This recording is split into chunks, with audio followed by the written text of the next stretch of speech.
Hello friends, कैसे हैं आप सब। कामना करती हूँ आप सब स्वस्थ होंगे और अपने घरों में सेफ होंगे। तो आज हम क्वेश्चन नंबर 6 करेंगे टीएस ग्रेवाल का 2019 का एडिशन। देखिए 5 नंबर तक, जब मैंने क्वेश्चन नंबर 5 तक आपको मैंने सॉल्यूशंस दिए हैं लास्ट वीडियो में। जीएसटी आज करेंगे हम जीएसटी पे, और जीएसटी में क्वेश्चन है क्वेश्चन नंबर 6। और क्वेश्चन नंबर 6 में कुछ एक हमारे पास एक ओपनिंग एंट्री है, उसके बाद हमारी कुछ ट्रांजेक्शन्स हैं। तो ओपनिंग एंट्री क्या है? एसेट्स है, इसमें मेरी कैश है, स्टॉक है, डेटर है। यानी ये 1 अप्रैल 2019 का ओपनिंग है, यानी 31 मार्च का ये क्लोजिंग है। 31 मार्च 2019 का ये क्लोजिंग बैलेंस है, और इसी को हमने कैरी फॉरवर्ड किस में किया है? ओपनिंग में, यानी 1 अप्रैल 2019 में। ठीक है, तो अब पहले हमें इसकी एंट्री करनी पड़ेगी ओपनिंग की, उसके बाद हमें ये ट्रांजेक्शन्स लगाने, ये फिर हमारे पास ट्रांजेक्शन करनी पड़ेगी। अब ट्रांजेक्शन में बोल रहा है कि CGST SGST 6% लगाना जब भी हम सेल परचेज करेंगे। अगर इंटरेस्ट रेट है तो 12%, और इंटरेस्ट रेट है तो 6 और CGST और SGST लगाएंगे। तो इस क्वेश्चन को किस तरह से करना है? इसके अंदर 3 चीज़ बनेगी, मैं आपको बता दूं। एक तो जर्नल एंट्री बनेगी, ठीक है, उसके बाद लेजर बनेंगे, और उसके बाद हमारा ट्रायल बैलेंस बनेगा। ट्रायल बैलेंस कैसे बनेगा वो मैं आपको जब हम ट्रायल बैलेंस बनाते हैं तब हम बताएंगे। तो पहले मैं जर्नल एंट्रीज करते हैं हम साथ में, उसके बाद हम लेजर बनाएंगे, उसके बाद हम ट्रायल बैलेंस बनेंगे। ये वीडियो थोड़ी सी लंबी होने वाली है, तो इसके लिए जितनी जल्दी हो सके मैं इसको करूँगी क्लियर। पर 2 एक इसके अंदर क्वेश्चंस हैं जो आपको समझ में आना चाहिए। तो मैं स्टार्ट करती हूँ, जल्दी से वीडियो बनाते हैं। देखिए पहला लिखा है ओपनिंग एंट्री करनी है मेरे को। तो अप्रैल 1 यानी 2019 में, 2019 की बात करूँ, अप्रैल में, अप्रैल 1 की बात है। तो अप्रैल 1 में बोल रहा है कि कैश मेरे पास है। कैश का जो ओपनिंग अकाउंट है, यानी कैश हमारा क्या होगा? डेबिट होगा, क्योंकि असेट है। तो कैश का ओपनिंग हमारे पास है 50,000। ठीक है, स्टॉक है, ये हमें सब दे रखा है ओपनिंग में। तो स्टॉक मेरे पास है 30,000 का, और ये ओपनिंग एंट्री मैंने आपको करके दिखा भी रखी है। राम अकाउंट है, डेटर, ठीक है, कितना है? 50,000, ये भी डेबिट होगा। एंड उसके बाद है मशीनरी, ठीक है, मशीनरी अकाउंट है, मशीनरी अकाउंट है 60,000। इसके बाद है हमारा लायबिलिटी है। हमारी लायबिलिटी क्या है? क्रेडिटर है हमारा राजेश, तो टू राजेश, ये हमारा क्रेडिटर है। ठीक है, कितने से है? 30,000 से। अब हमको पता है कि असेट्स में से अगर लायबिलिटी माइनस करते हैं तो हमारा क्या निकलता है? कैपिटल निकलता है। तो अब हम इस पूरे अमाउंट में से अगर 30,000 माइनस करेंगे तो हमारा क्या निकलेगा? Capital account. ठीक है, तो हमारा क्या निकल जाएगा? कैपिटल अकाउंट कितना होगा?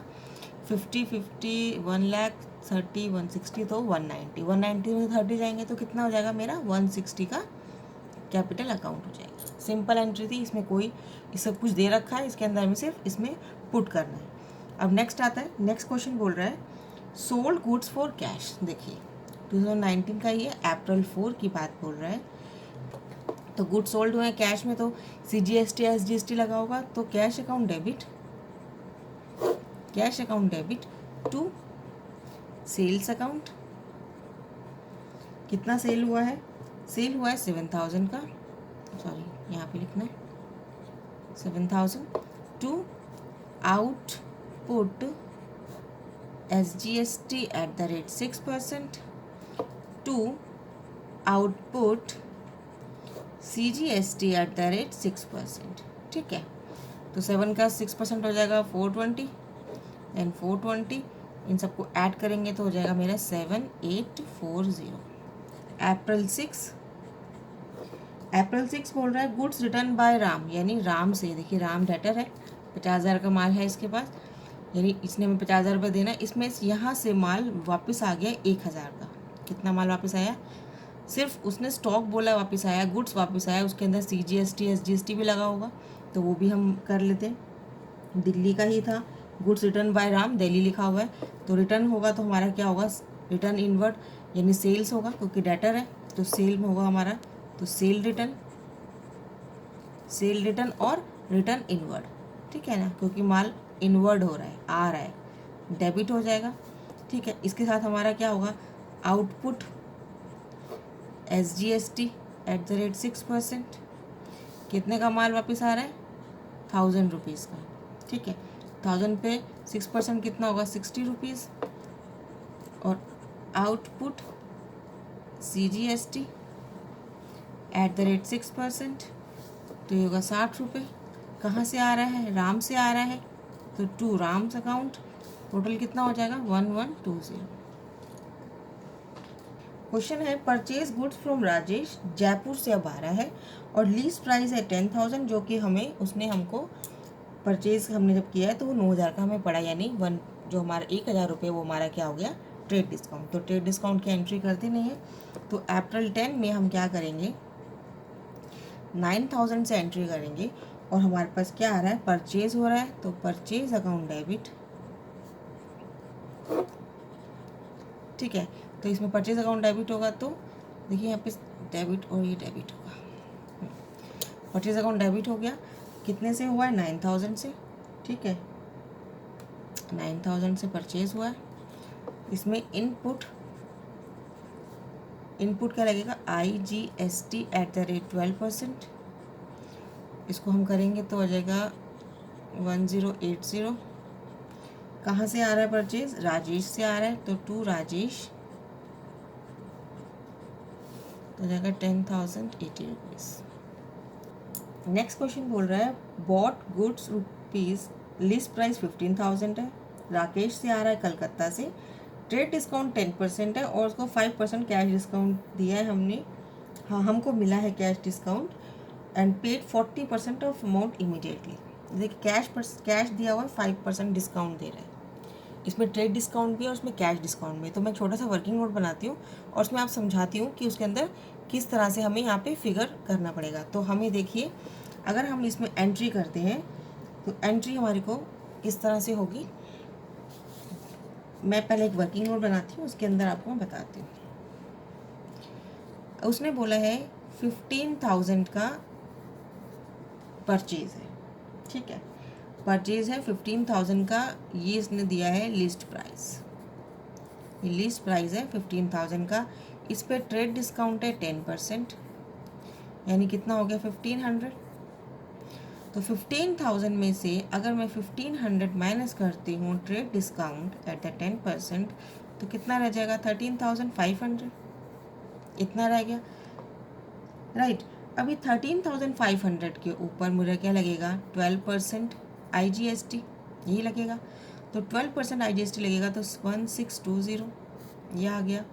तो ये आ जाएगा 2151, यानी 15,120 रुपये का मेरा इनवॉइस जनरेट हुआ।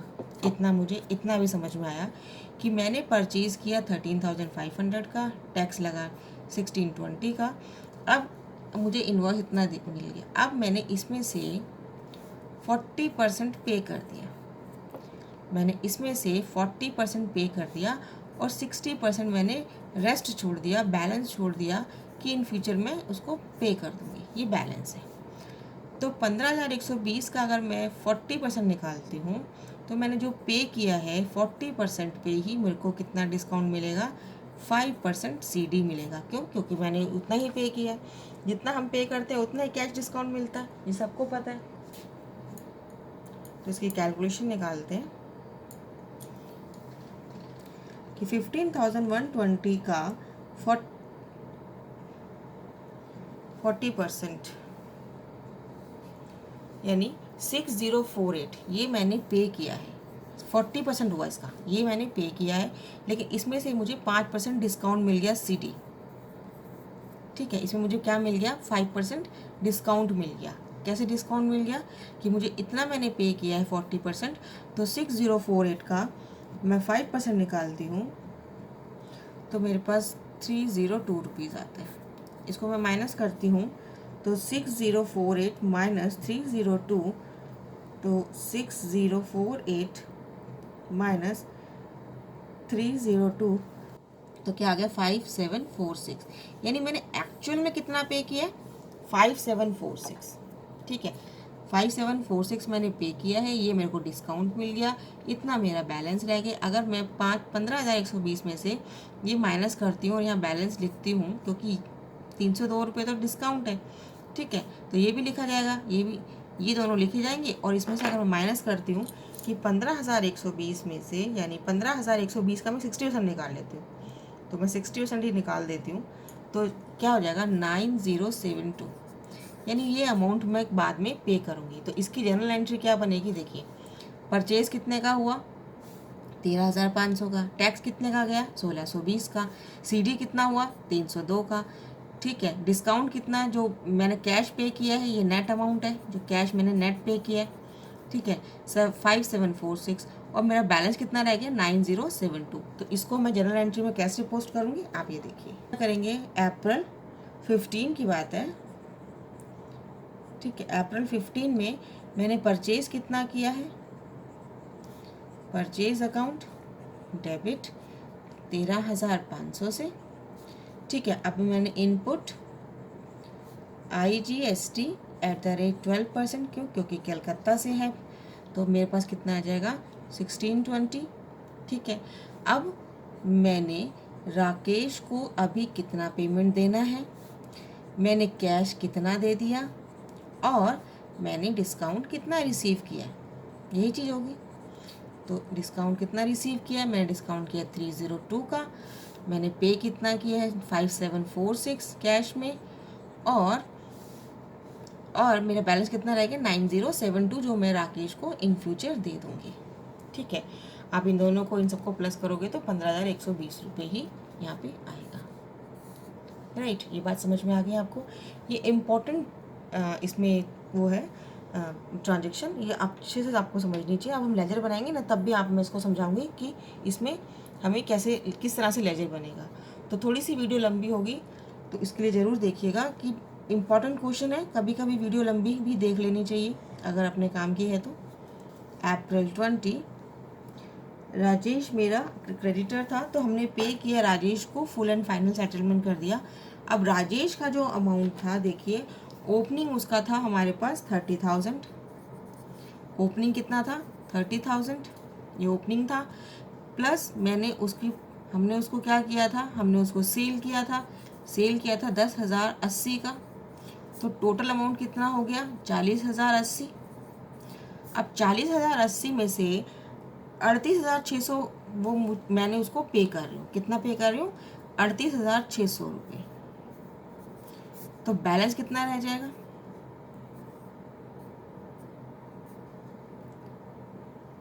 तो 1,480 रुपये ये मेरा डिस्काउंट हो गया, जो हम उसको अलाउ कर रहे हैं, ठीक है, क्योंकि हम पे कर रहे हैं, तो हमारा डिस्काउंट रिसीव्ड होगा।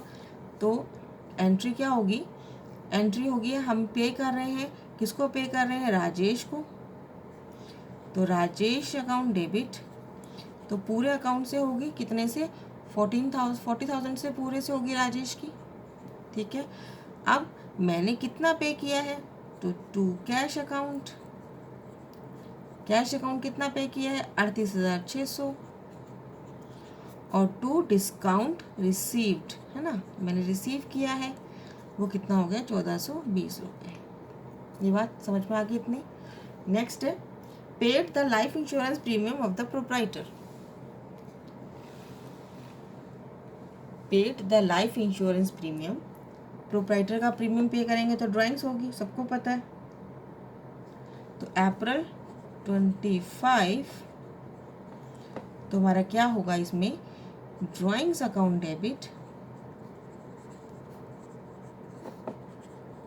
कितने से 500 से टू कैश 500, ठीक है, ये समझ में आया। नेक्स्ट है अप्रैल 30 को बोल रहा है, अप्रैल 30 क्वेश्चन बोल रहा है, received commission including CGST SGST @6% each, और पेमेंट हुई है, हमारे पास जो कमीशन आई है कैश में वो आई है 2,000 रुपीज़, यानी एक्चुअल में मेरे पास कैश कितना आया है 2,000 रुपीज़, ठीक है। एक्चुअली मेरे पास कैश कितना है 2000 रुपीज़ का, लेकिन इसमें क्या बोल रहा है कि जो कमीशन है, तो टू कमीशन रिसीव्ड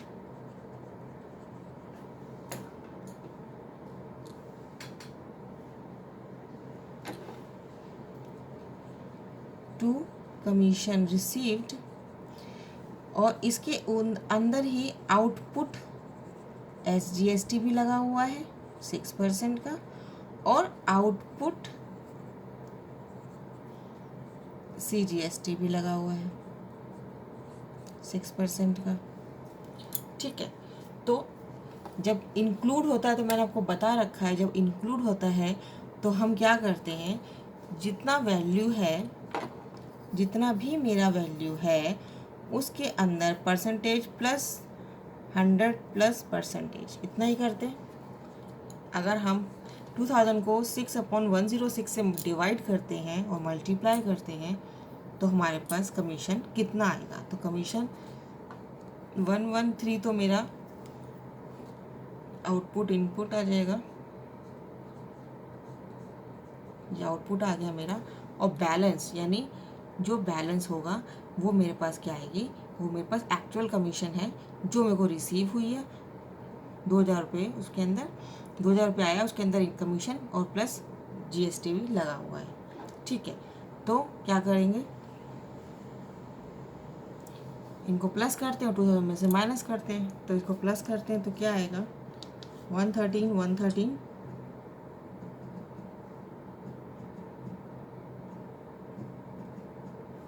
तो 11774 हमारे पास क्या हुआ कमीशन रिसीव, और ये दोनों हमारे क्या हुआ टैक्स हुआ। ठीक है, ये हमारी जनरल एंट्रीज कंप्लीट हुई। इस एंट्री के बाद हम करेंगे लेजर, लेजर के बाद बनाते हैं हम थोड़ा ट्रायल बैलेंस, तो लेजर बनाते हैं। तो अब हम बनाएंगे लेजर। लेजर देखिए, ये हमारी ओपनिंग एंट्री है, कैश 50,000 का बैलेंस दे रखा है, तो हम इसको एज इट इज़ लिखेंगे। तो बैलेंस है, डेबिट बैलेंस है 50,000, स्टॉक है 30, राम का डेटर का अकाउंट है 50,000, मशीनरी 60,000। तो इन सारे जो ये हमारा ओपनिंग बैलेंसेस है, इसको हम इस तरह से ही सारे अपने अकाउंट में ऐड कर देते हैं, सारे हम इसको इंसर्ट कर देते हैं और देखते हैं फिर क्या होगा। अब कैश का डेबिट बैलेंस है, तो जब हमारे पास बैलेंस होगा, जब हमारे पास ओपनिंग बैलेंसेस आते हैं तो हम डेबिट बैलेंस को डेबिट साइड ही लिखेंगे। ठीक है, ये याद रखना कि अप्रैल 1 की अगर मैं बात कर रही हूँ तो अप्रैल 1 में कर रही हूँ, अप्रैल 1 में मेरा क्या होगा, जो डेबिट बैलेंस है वो डेबिट में रहेगा, जो क्रेडिट बैलेंस है वो क्रेडिट में रहेगा। ये एक बात ध्यान रखना। तो हमारा अभी ओपनिंग बैलेंसेस है, तो हमारे पास क्या होगा, टू बैलेंस BD यानी ब्रॉड डाउन। ठीक है, जो हम लास्ट में निकालते थे तो कैरी डाउन करते थे, लेकिन अगर हमें ओपनिंग दे रखा है तो हम क्या लिखेंगे, ब्रॉड डाउन। कितना दे रखा है 50,000, राइट, ये हमने लिख दिया। ठीक है, इस तरह से मैंने सारे लिख दिए। जैसे स्टॉक का मेरा 30,000 है, तो टू बैलेंस BD, क्योंकि डेबिट बैलेंस था, स्टॉक का असेट है मेरी। ठीक है, राम मेरा क्या था, डेटर था, तो राम मेरा डेटर है, उसका डेबिट बैलेंस होगा। ठीक है, तो टू बैलेंस हमने BD लिख दिया 50,000 का। इसी तरह से सारे मैंने ऐड कर दिए। कैपिटल मेरा क्या था, कैपिटल मेरे क्या होती है, क्रेडिट बैलेंस होती है, था तो उसका क्रेडिटर बैलेंस होगा। ठीक है, मशीनरी मेरा क्या था, मशीनरी मेरी असेट थी, तो हमने असेट में टू बैलेंस ब्रॉट डाउन लिख दिया। ये मैंने सारी एंट्री ओपनिंग की कर दी। अब हम क्या करेंगे, अब हम डालते हैं कि जो हमारी ट्रांजेक्शन्स हैं, जो हमारी ट्रांजेक्शन्स हैं उनको हम लेजर में पुट करते हैं। ठीक है, उसकी पोस्टिंग करते हैं। किस तरह से होगी, बिल्कुल सिंपल, जैसे हम कैसे करते थे वैसे ही होगी। आप एक बार, मैं बनाती हूँ और आप एक बार देख लीजिएगा। कैश का है, तो अप्रैल 4 की एंट्री है, cash account debit to sales. ठीक है, तो कैश में क्या आएगा, टू सेल्स आएगी, तो अप्रैल 4 तो क्या आएगा, टू सेल्स, क्या आएगा, टू सेल्स। अब ये ध्यान रखिएगा, ये जो एंट्री है कैश टू सेल्स अकाउंट, ये ध्यान रखिएगा, जो ये कैश है, कैश इतना आ रहा है, किससे, सेल से आ रहा है। सेल से कितना आ रहा है, 7,000 आ रहा है। आउटपुट से 420 आ रहा है, CGST से 420 आ रहा है। यानी जो मेरा कैश है वो सेल के बिहाफ पे कितना आ रहा है, 7,000 आ रहा है। तो हम अमाउंट क्या भरेंगे, 7,000। ठीक है, आउटपुट के लिए क्या भरेंगे, 420। आउटपुट सीजीएसटी के लिए 420, यानी ये अलग अलग जाएगा अलग अलग अकाउंट में। तो अगर हम कैश का अकाउंट बना रहे हैं तो कैश के अकाउंट में टू सेल्स जाएगा 7000, टू आउटपुट जाएगा 420 और टू आउटपुट सीजीएसटी जाएगा 420। तो ये एंट्री करते हैं। तो हमारा अप्रैल 4 की ही बात करें तो ये सेल्स अकाउंट हो गया 7000, ठीक है। टू आउटपुट एसजीएसटी, ठीक है, कितना था 420। और अप्रैल 4 की ही बात है तो टू आउटपुट एसजीएसटी और सीजीएसटी, ठीक है, ये दो चीज़ थी। तो सीजीएसटी कितना था 420। ये बात क्लियर हो गई, समझ में आ गई, पहली एंट्री हो गई। अब किसके अकाउंट में जाना है? सेल्स के अकाउंट में क्या जाएगा? कैश भी जाएगा, ठीक है। तो सेल्स के अकाउंट में सिंपल क्या जाएगा? सिर्फ कैश जाएगा। तो हम सेल्स अकाउंट बना लेते हैं। टू सेल्स यही है चल रही है, हमने कैश की तो एंट्री सारी कर दी, अब सेल्स की करनी है, ठीक है। तो सेल्स की अगर हमने करनी है सेल्स के अकाउंट में, तो सेल्स के अकाउंट में सिर्फ क्या जाएगा? कैश जाएगा। लेकिन पैसे कितने जाएंगे? 7000 रुपये। क्यों? क्योंकि 7840 रुपये में ये अमाउंट भी आ रहा है, तो हम तो उसको लेंगे नहीं, हमें सीधा क्या लेना है? सिर्फ सेल्स का लेना है। तो सेल्स कैश में कितने जाएगा? सेल्स के अकाउंट में कैश कितना जाएगा? 7000। तो क्या हो जाएगा? By cash. अकाउंट में हम क्या लिख देंगे यहाँ पे? अप्रैल 4 बाय कैश, कितने से? 7000 से। बात समझ में आ गई है आपको, ठीक है। सेल्स के अकाउंट में अब हम जब आउटपुट सीजीएसटी का और आउटपुट एसजीएसटी का बनाएंगे तो हमारे पास 420 कैश में जाएगा, ठीक है। वो हम जब बनाएंगे तो हम अभी भी बनाते हैं तो बताते हैं। अभी सेल्स का ये हो गया, अब हम बनाएंगे आउटपुट एसजीएसटी और आउटपुट सीजीएसटी। ये आ गया आउटपुट सीजीएसटी, आउटपुट एसजीएसटी।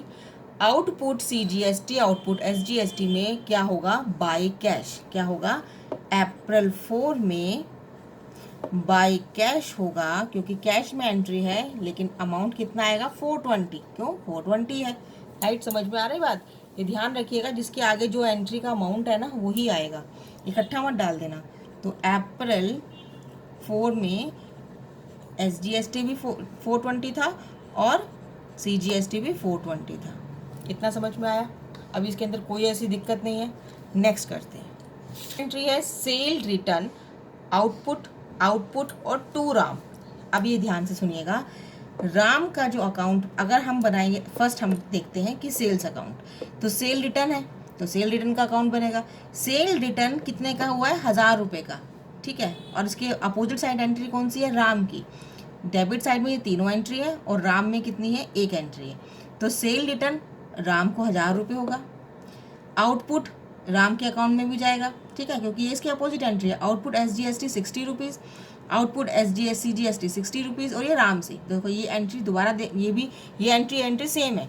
तो ये एक बार दोबारा देखना कि मैं सेल्स रिटर्न में अमाउंट डालूंगी कितना? 1000 रुपीज़। राम में भी अमाउंट आएगा, ठीक है। तो राम में कितना जाएगा? सेल रिटर्न में 1000 लिखने में अमाउंट, तो ये सारी पूरी तीनों एंट्री आएंगी, लेकिन अलग अलग आएंगी। जैसे ये लिखा ना अलग अलग, ये ऐसे अलग अलग आएंगे और अमाउंट पूरा इतना ये हमारा अमाउंट आ जाएगा। तो एक बार देखते हैं कि सेल रिटर्न में क्या आएगा। सेल रिटर्न की अपोजिट एंट्री क्या है? राम की। तो हम क्या लिखेंगे सेल रिटर्न में? टू राम। तो सेल रिटर्न की एंट्री करते हैं हम सेल्स रिटर्न की। सेल्स रिटर्न हुआ है, sales account debit, output CGST debit, output SGST debit to Ram. तो हमारे पास क्या आएगा? अप्रैल 5 में टू राम। लेकिन सेल रिटर्न कितने का हुआ है? 1000 रुपीज़। तो हम 1000 रुपीज़ का ही देखेंगे, ठीक है। अब हम बनाएंगे एसजीएसटी और सीजीएसटी। जो हमने भी बनाया था उसको हम दोबारा बनाते हैं।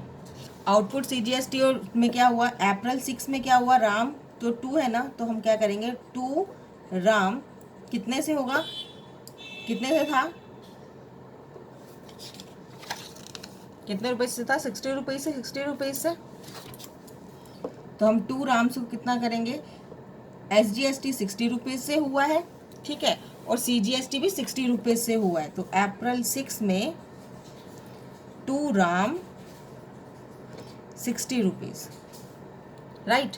अब राम के अकाउंट में देखते हैं कि राम के अकाउंट में ये एंट्रीज कैसे पोस्ट होती है। ये राम का अकाउंट है, बैलेंस हमारे पास राम के अकाउंट में 50,000 था। हमारे पास क्या हुआ? बाय सेल रिटर्न कितना? अप्रैल 6 की बात है, ठीक है।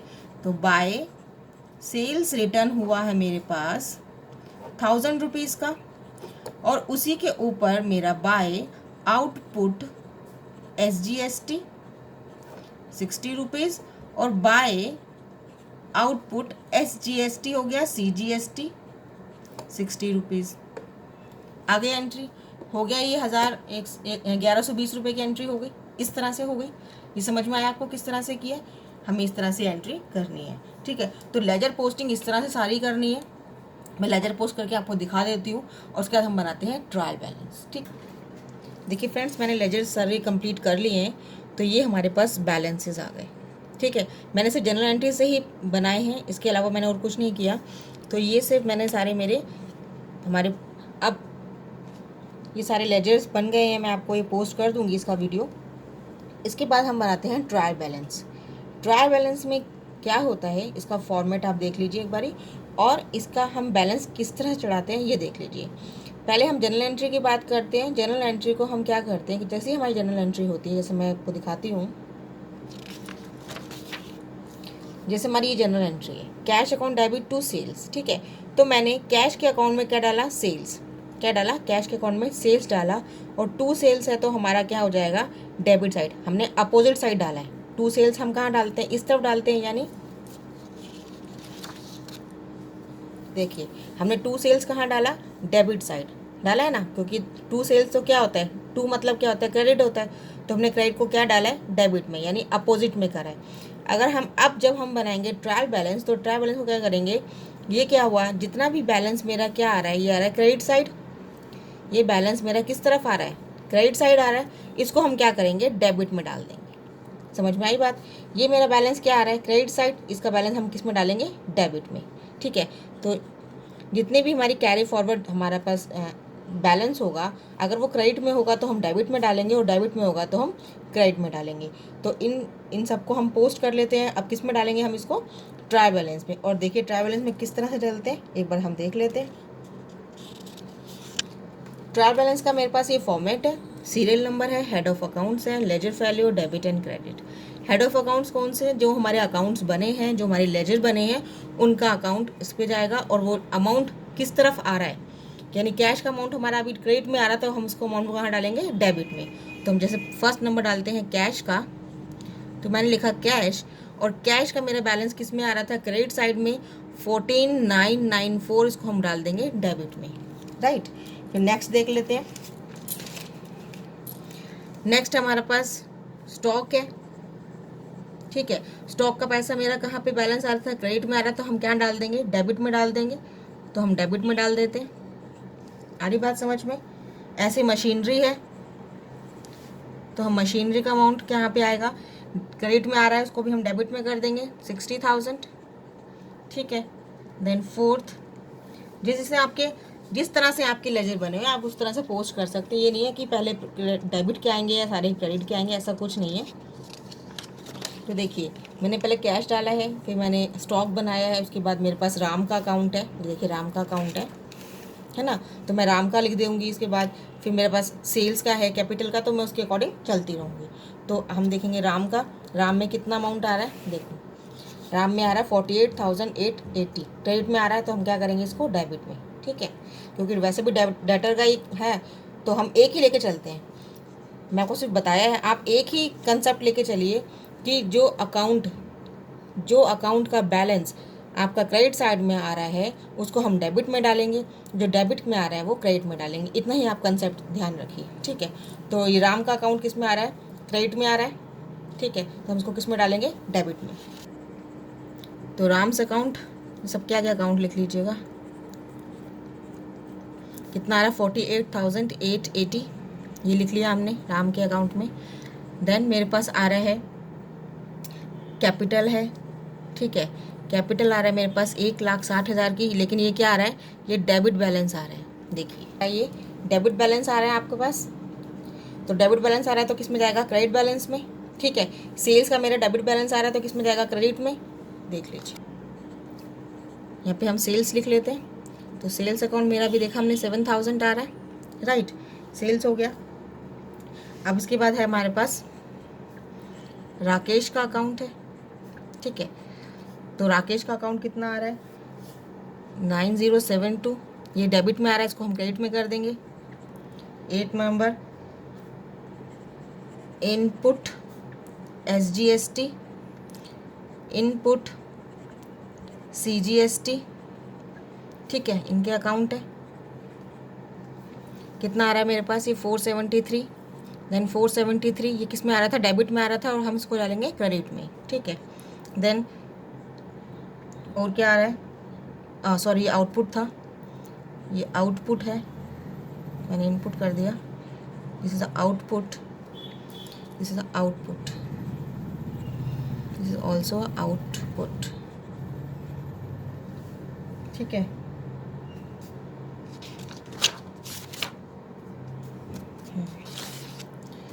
आउटपुट है ये बाय मिस्टेक मैंने इनपुट कर दिया।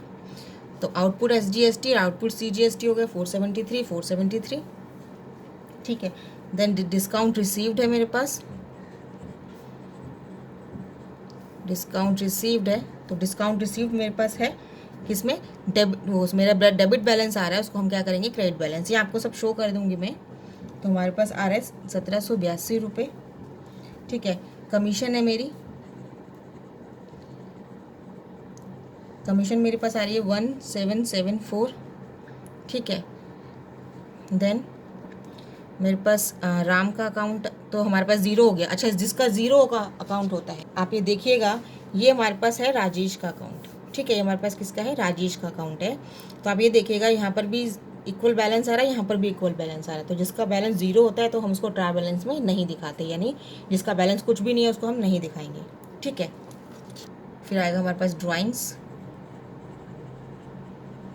ड्राइंग्स हमारे पास 500 रुपीज़। जहाँ पे कुछ नहीं है हम उसको ब्लैंक करते चलते हैं, डैश लगा देते हैं, ठीक है। कहीं हमारे नंबर 13 हमारा परचेज है, हमारा परचेज है कितना, 22,500। अच्छा अभी 14 इनपुट IGST, ठीक है। इनपुट IGST हुआ मेरे पास टोटल 2700 रुपये का, राइट। हमारे पास हुआ सेल्स रिटर्न, सेल्स रिटर्न है मेरे पास 1000 रुपीज़ का, ठीक है। हमारे पास इस डेबिट साइड का बैलेंस और इस क्रेडिट साइड का बैलेंस इक्वल आना चाहिए। अगर हमारा इक्वल नहीं आता है तो हमने कहीं ना कहीं गलती की है, जनरल एंट्री में गलती की है, कहीं लेजर बनाने में गलती की है, या हमने एडिशन और सब्ट्रैक्शन करने में कहीं गलती की है। तो आप इसको बिल्कुल केयरफुली बनाइएगा, क्योंकि यहाँ पे आकर अगर बैलेंस नहीं मिला तो बहुत प्रॉब्लम होती है, फिर हमें पूरा चेक करना पड़ता है, ठीक है। तो आप ये देख लीजिएगा, इन दोनों का जो हमारा टोटलिंग है वो आ रहा है 180,574, 180,574। इनको प्लस करके देखिएगा, यही अमाउंट आएगा और आपके बुक में भी यही आंसर है। तो ये हमारा ट्रायल बैलेंस होता है। ट्रायल बैलेंस बिल्कुल सिंपल है, बशर्ते आपकी जर्नल एंट्री क्लियर होनी चाहिए और आपके लेजर पोस्टिंग बिल्कुल सही होना चाहिए। तीन तरीके से गलती हो सकती है, या तो जर्नल एंट्री आपने कहीं पर गलती की है, या आपने लेजर पोस्ट करने में प्लस माइनस कहीं गलतियाँ कर दी है, डेबिट को क्रेडिट कर दिया है, या जैसे हम करते हैं कि जैसे 697 है तो हमने कई बार 697 की जगह 679 कर दिया, ठीक है। तो हमेशा जब भी आप चेक करो, आप अमाउंट भी क्लियर करके देखिए, अमाउंट बिल्कुल सही लिखिए, लेजर पोस्टिंग सही कीजिए, जनरल एंट्री बिल्कुल सही कीजिए। क्वेश्चन नंबर 6 था और आप इस तरीके से सारे क्वेश्चंस कर सकते हो। अगर आपको किसी भी क्वेश्चन करने में दिक्कत आती है लेजर पोस्टिंग में तो मुझे आप बताइएगा, मैं उसकी वीडियो डाल दूँगी। तो आज के लिए इतना ही करते हैं, अगली वीडियो में अगले चैप्टर के साथ मिलते हैं। तब तक के लिए goodbye, thanks for watching, have a nice day.